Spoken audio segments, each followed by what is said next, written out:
वहीं सब इंडिया तकसीम मज़हब की बुनियाद पे ही हुआ, मज़हब की बुनियाद पे ही कत्ल गारत हुई और मज़हब की बुनियाद पे ही जैसे इंडिया तकसीम हुआ फिर पंजाब और बंगाल भी तकसीम हुए। सवाल ये कि पाकिस्तान बन गया जैसे तैसे बना, फिर पाकिस्तान तकसीम हो गया, यानी पहले इंडिया और पाकिस्तान की शक्ल में तकसीम हुए, फिर पाकिस्तानी और मशरक़ी पाकिस्तानी तकसीम हुए, यानी इंडियन तकसीम तर तकसीम होते चले गए। ये जो बाद में तकसीम हुई 71 में, वो कैसे होगी? मियां साहब, मेरा अपना तजिया वो ये है कि ये जो मज़हब की बुनियाद पर ये मुल्क बना, ये अवाम ने नहीं बनाया। अवाम इकट्ठे रहते थे, इकट्ठे स्कूलों में पढ़ते थे बच्चे, इकट्ठे खाते पीते भी थे, इकट्ठे हुकूमतें हुई, सबके मज़हब अलहदा थे। ये एक्चुअली उन्होंने बनाया, इस मज़हब को उन्होंने इस्तेमाल किया कि जो इतने बड़े लीडर नहीं थे, जिनकी इतनी ज़्यादा जिद्दोजहद नहीं थी, आज़ादी के हक़ में स्ट्रगल नहीं की हुई थी, जिन्होंने कैदोबंद की सोबतें बर्दाश्त नहीं की थी, अंग्रेज़ के ख़िलाफ़ उन्होंने जो जिद्दोजहद की कांग्रेस ने या दूसरी पार्टियों ने, मैं ये कह सकता हूँ कि मज़हब को लीडरशिप ने एक्सप्लॉइट किया। इन्होंने एक्सप्लॉइट करने के बाद आपस में ना वो लड़ते, इस एक्सप्लॉइटेशन को अंग्रेज़ ने उसको उठाया और अंग्रेज़ ने वहाँ हिंदू मुसलमान का फसाद करवाया, क्योंकि अंग्रेज़ ये चाहता था कि किसी तरीके से भारत और पाकिस्तान दो अलग-अलग ख़ित्ते हों। ये एक इतना बड़ा ख़ित्ता, क्योंकि बरतानिया जो 200 साल हुकूमत कर गया वो तो एक जजीरा था मियाँ साहब, इसलिए उन्हें ये तकसीम की ज़रूरत थी, उन्होंने की। बार बार ये बात मैं ये कहता हूँ एक्सप्लॉइटेशन हुई मज़हब की। फिर अनएजुकेटेड लोग वहाँ 200 साल जो अंग्रेज़ हुकूमत कर गया, वो कहते हैं मुसलमानों से जुल्म होता रहा। मुसलमानों को उन्होंने परवरिश किया, उनको फ़ौजों में भर्ती किया, उनसे पुलिस के सिपाही लिए। इसलिए मैं ये समझता हूँ कि मियाँ साहब ये मज़हब ने नहीं, मज़हब की को एक्सप्लॉइट किया लीडरशिप ने।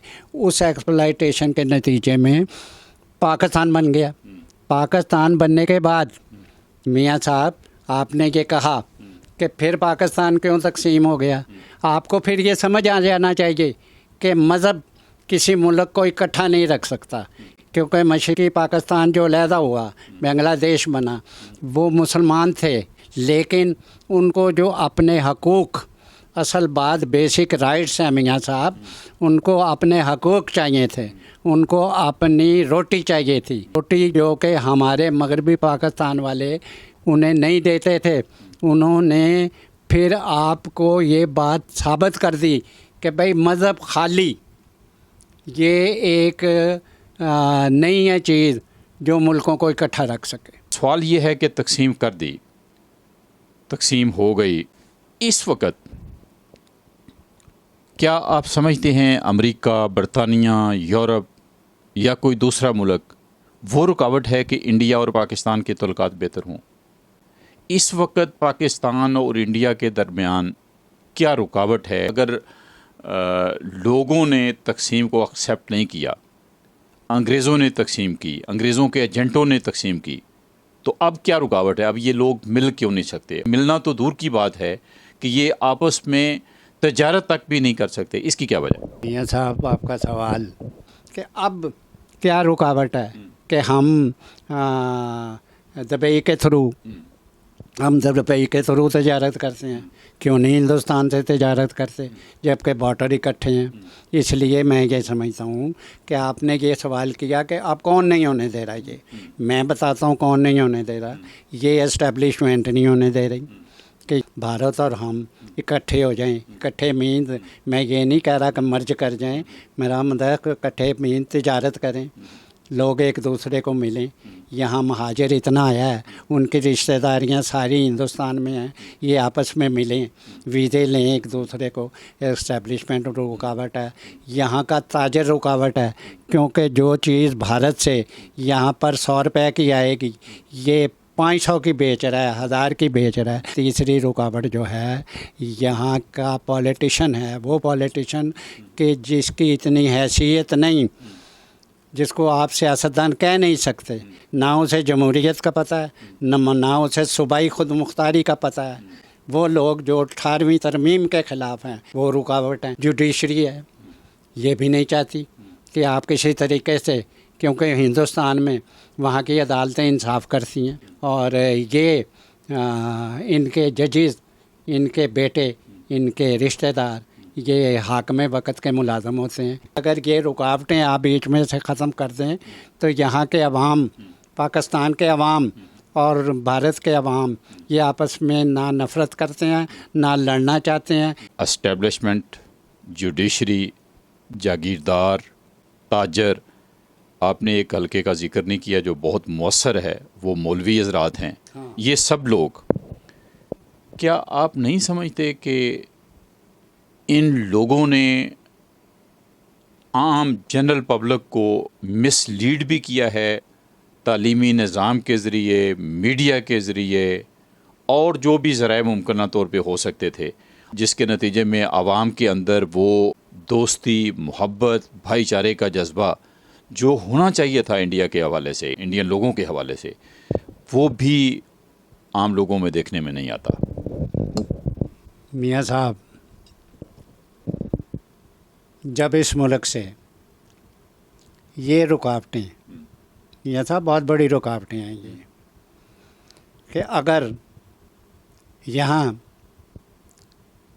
लोग पाकिस्तान के हिंदुस्तान जाना शुरू हो जाएं वीज़े लेकर, वो इधर आना शुरू हो जाएं, वो यहाँ पर जो डिक्टेटरशिप, जो लोगों के हकूक़ खाए जा रहे हैं, वो वहाँ जाके शोर डालेंगे, और जो यहाँ से उधर जाएंगे वो यहाँ आके कहेंगे कि भाई वहाँ तो ना महंगाई है, तालीम बेपनाह है और लोग वहाँ पर बहुत कम अनएजुकेटेड हैं।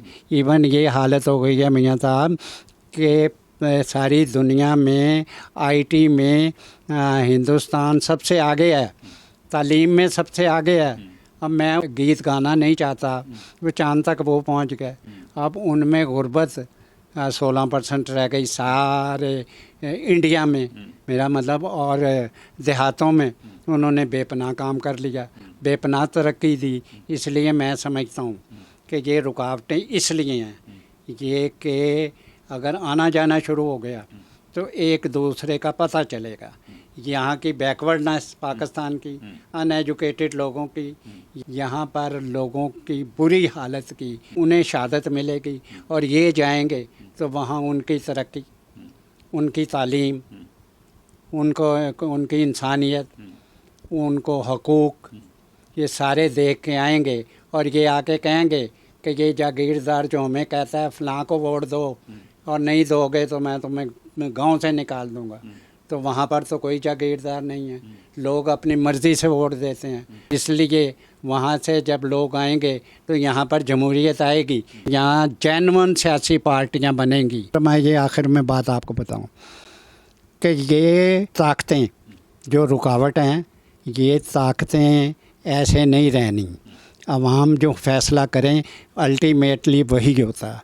अब मैं समझ रहा हूँ कि अवाम ये फ़ैसला कर बैठी हुई है कि हमें भारत के साथ तिजारत चाहिए।